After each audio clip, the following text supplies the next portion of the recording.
రాజకీయాల కోసం మీరు అధికారంలోని మా చిన్నాయనను మేము పోగొట్టుకుంటే అదే రాజకీయ ఆధిపత్యం కోసం మీరు మీ చిన్నాయనను మీ చేతులతో చంపుకున్నారు.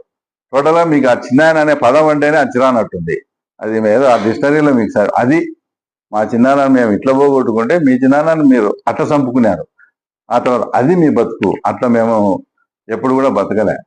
మాట్లాడితే బతుకు మీరేమన్నా చినకొండారెడ్డి అంటే మీ తాత అబ్బంటాం.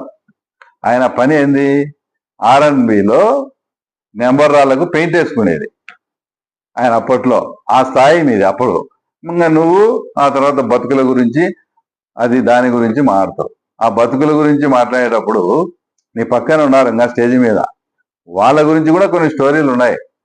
కానీ అవన్నీ చెప్పి అది నా సంస్కారం కాదు ఆ రకంగా చెప్పడం. గతంలో జరిగినవి వీటన్నిటికీ కూడా తర్వాత మీరు సమాధానం చెప్పాలా.